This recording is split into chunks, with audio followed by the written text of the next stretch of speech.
Hey sis, welcome back to a new episode of the Her Best Self Pod. I'm Lindsay Nickel, and today we're talking about something all over the internet right now. The conversation swirling around celebrity thinness. Are we back in the Y2K era in terms of, when I grew up where it was just like skinny is in trends?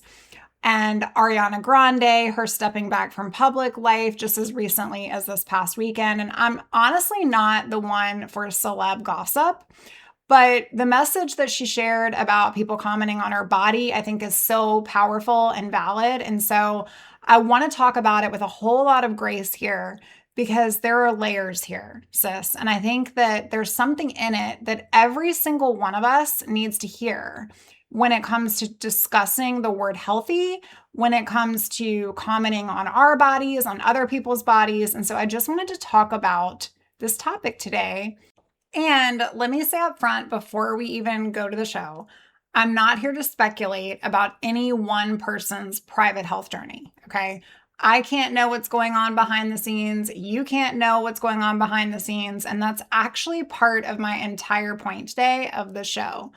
But there's a bigger conversation that is underneath all of this that I feel like we have to talk about because it goes straight to the heart of recovery. Let's get into this one, sis. Here we go.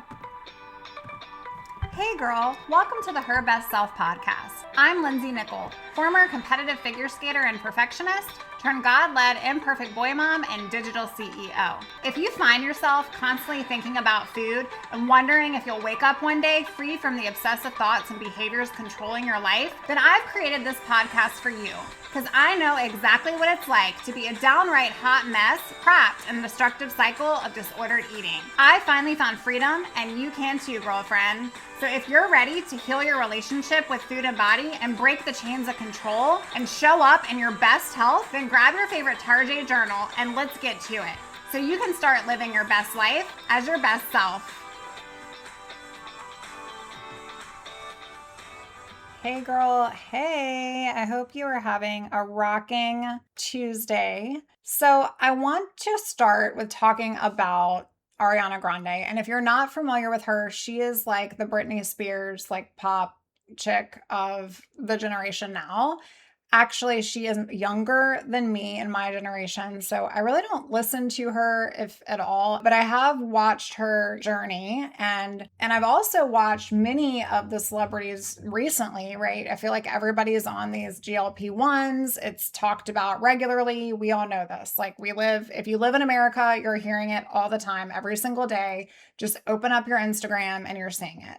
I wanted to honor different parts of what specifically Ariana shared over the weekend, parts that what I feel like she got right in her message, and parts of what kind of lit a fire underneath of me and warranted me to come on the show today and talk about this because I typically don't do much around celebrities or really gossipy stuff because honestly, I feel like that is not even the type of person that I'm working with. I don't relate in any kind of way. I mean, I'm sure that there's so much pressure, right? When you have scrutiny and eyeballs on you constantly, as I did with skating. And so I have so much compassion for actresses and people that are in that type of space. However, I also don't feel like, I don't want to quote like they're not the real world. I don't mean that in a negative way, but I also feel like problems are on a different level in that place of the game, right? And in that type of lifestyle. But what made me think about talking about it today was that Ariana has for years now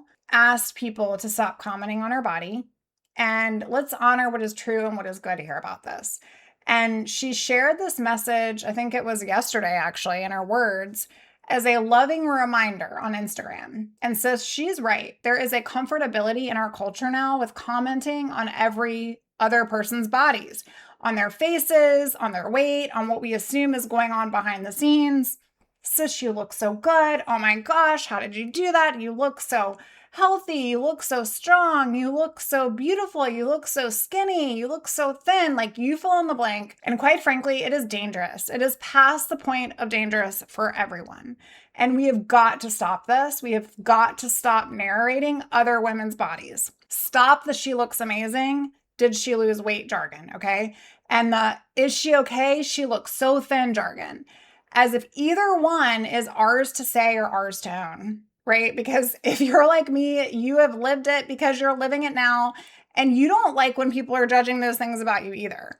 But you never know also who's in recovery from an eating disorder, because this disorder does not discriminate. You never know whose daughter's listening. You never know what your words will land on top of. So on that, full stop, Ariana Grande is right. And I'm grateful that she used her platform to say it. Now, here's the thing that lit a little fire in me and what I wanted to click on today. Somewhere in the conversation, the idea came up that her older self, the version people keep referring and comparing her to, because on Instagram, right, you'll do like before and afters. And recently they're showing pictures of her a couple years ago and they're showing pictures of her now. And she says, I just want to, clarify that my older self, what people are comparing me to, wasn't a healthy version of me. And listen, that may be completely true for her. I have no clue. I'm not her. Only she and her care team could know that, okay? But it stopped me in my tracks because that exact sentence, my old body wasn't the healthy one, that is a sentence, sis, that I told my own self. It is a sentence that I've heard from 100 women. Maybe you listening right now, you've said it yourself. Like, that old body of mine wasn't healthy. And sis, it is one of the most slippery sentences in all the land. Because here's what I know. Healthy can become a slippery road really, really, really fast. Because the eating disorder is a master at wearing this costume of wellness, right? She shows up and she doesn't say like, let's do something destructive or let's completely, downgrade our life and restrict everything in our life and become miserable in the process. She doesn't say that. She shows up saying, let's just be healthy. Let's get healthier. Let's watch what we eat, maybe lose a little bit of weight. Let's just eat clean. Let's just be a little bit more disciplined or focused. Doesn't she? Like, am I resonating? And so let me be clear about something, because I've lived it and I know you've probably lived it too or are living it right now, which is why you're listening. Eating very little and calling it clean eating, only eating foods with 5 ingredients or less and calling it healthy, cutting out whole food groups and calling it a lifestyle, being so consumed by wellness and what other people think about in terms of your body and how you show up in this world that you can't sit at a table with your family, or you can't travel without a plan, or you can't be spontaneous, you can't live, you can't do this and that. Sis, that is not health. That is disorder in a costume. And that costume is our wellness culture. And so the hardest part of that is when you're in it, you genuinely believe your own lies, right? I did for so long. I fully believed that I was just making healthy choices, and that when I had a little bit more meat on my bones, that was the unhealthy version of me. That belief was flippant and automatic. And it felt like a virtue when I said to myself, I'm the disciplined one, or I'm just doing better now, or I just realized, the good and bad foods. I'm the good one, the one who had it all together and was fine and everything was fine. And that's what makes this so dangerous so fast. The distortion feels like truth coming from the inside of you. But sis, when anyone, okay, this includes a celebrity, an influencer, a friend, that voice in your own head frames that a smaller, more restricted body is automatically the healthier one, I need you to hear the caution in that and run for your life, okay? Not because it's never true, but because the eating disorder will use that logic to keep you sick, to keep you trapped, and to keep you stuck in the prison. And so here's where it gets bigger than any one person, okay? Because this episode is not all about a celebrity or what she's posting on social media. We're in a moment right now. Thinness is being loudly celebrated again. It was the same as when I was growing up in my adolescence and in college. But the trend has swung hard, right? I feel like we were in sort of a let's embrace our curves trend. Now the trend has swung right back.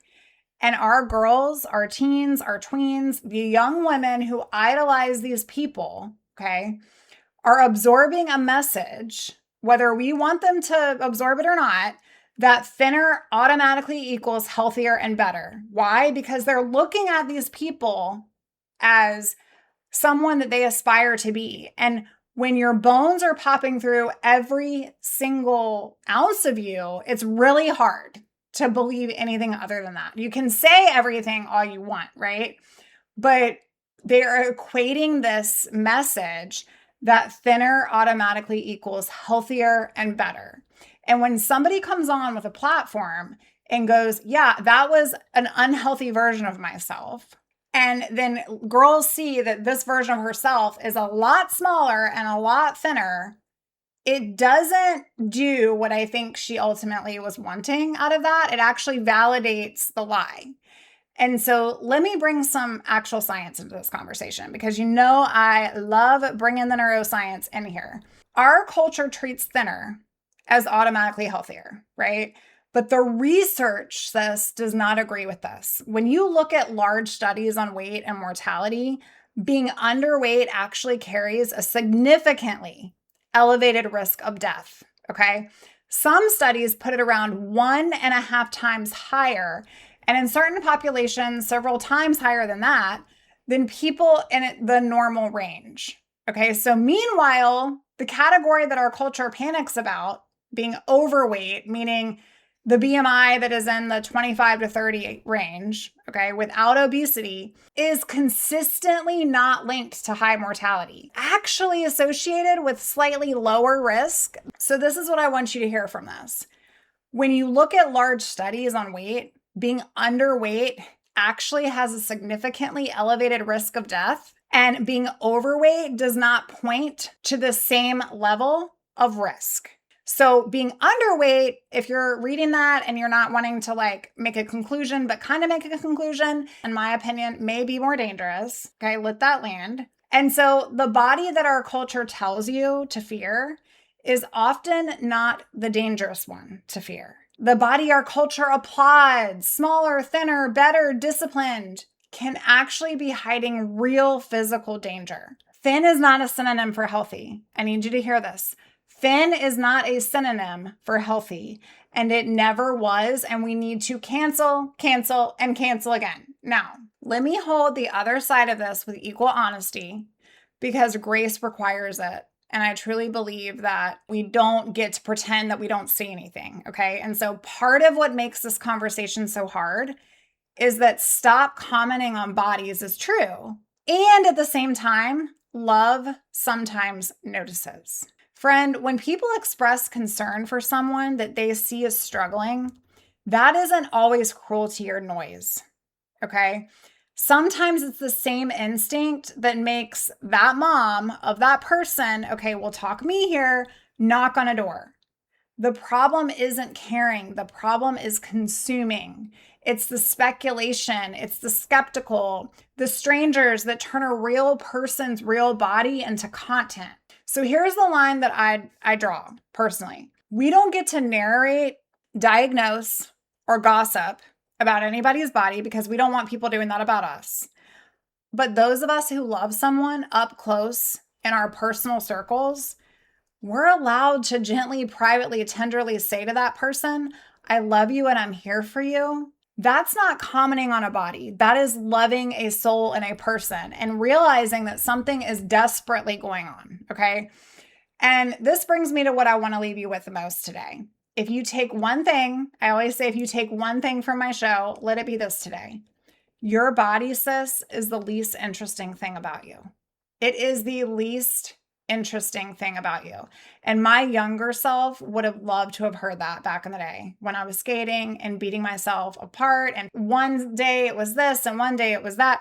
Your body is the least interesting thing about you, truly. In a culture that is screaming at you that your body is your headline, your resume, your worth. This is what, if I could stand in front of Ariana Grande today and tell her, I would tell her this. This is the least interesting thing about you. Your body is not your headline. You are your kindness, right? And I don't know her, but she seems like a wonderful human. You are funny. You are a loyal friend. You have wonderful faith and commitment. the way that your people love you and you love your people. Like, these are the words that you say to a friend who's falling apart.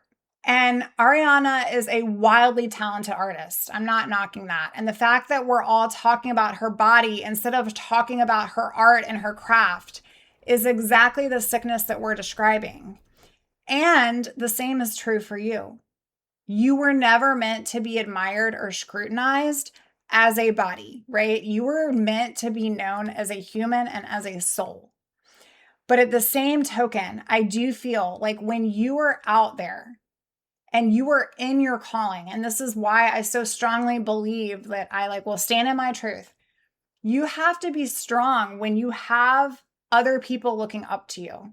You do. And I know that I can't even imagine. Can you imagine being in that limelight all day long? I can't imagine that. But I know it does breed eating disorders and depression and a bunch of other mental health issues. And we should not knock that lightly. But here's your invitation that I just want you to take away from today. 2 small things, okay? 1, I want you to think about and catch yourself before you even comment on a body. Anybody's body. This includes your own. It most definitely includes your own. Just notice it. Notice the thought and choose not to feed the thought. I want you to starve the habit to comment, to have an opinion, and to pass judgment. And then the second thing, question the word healthy for you. Every time it shows up in your head this week, I want you to ask honestly, am I making healthy mean something that it's not? Or is this the disorder? Wearing healthy clothes, right? Am I making healthy mean that that is bad? Am I making healthy mean that's something that I aspire to be? With this choice, okay, I want you to take health and move it aside because we know we're all jacked up on what the world believes is healthy at this point. The word healthy in itself used to trigger the crap out of me. Somebody would be like, you look so healthy. And I've done a couple episodes on the show talking about this before, but I would be like, what did you just say? It was not a good thing. Other people, right? I have some clients that I'm working with and they're just like, I don't mind thinking about being healthy. I have other clients where it's like, no, I could be other things, maybe strong, da da da.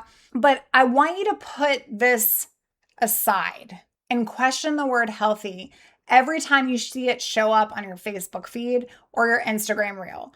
Would this choice, would this thing that I'm looking at, would this thing that is right in front of me let me live my life, or does it require me to shrink my life? We need to stop calling something healthy just because it's a fruit or a vegetable, or even for that matter, a vegetable. Because I know people that restrict fruits because there's sugar. I'm not even going to go into all that. You know, girl, you're here listening. But this is a powerful question that holds a flashlight up to what you believe is true. So I just want us to challenge that. If the world is saying, oh, you need to be healthy, here is an example of healthy, and that is very restrictive, very prescriptive, very rule-like, that doesn't mean you're healthy, okay? And so we need to stand in our truth. If this stirred something up in you and you recognize that your own voice in there is inside of you going, I'm just trying to continue to be the best version of myself, and I want to stop believing the lie that healthy equals restrictive. I want to stop believing the lie that skinny is in and that skinny is the thing. If we stop feeding the lie, guess what happens? It starves. And we have to allow this stuff to starve. I would be honored to walk alongside you on your journey to freedom from this. You are so much more than your body says. And I want you to go out this week and I want you to share the love with somebody and I want you to tell them a compliment or something that you love about them that has nothing to do with their body. Until then, you can go on out to herbestself.co, fill out a client application. I am going to be narrowing the window to take on clients for the fall. So if you're like, yes, I want to partner with you, Lindsay, right now is the time to get in your application. I would be honored to work with you. I want you to live like it, sis. So go out and live like it. Go out and live like you are more than your body, because you are. I love you, girl, and I'll talk to you soon. Bye for now. Oh, friend, thank you so much for letting me share what was on my heart today. My hope for this podcast is to help more women find freedom from food and body. If this has empowered or blessed you, let me know. I'd be honored for your rating and review of my show, and I'd love to connect with you in my private Facebook community. You really can move from perfection to purpose. Let's break the chains together.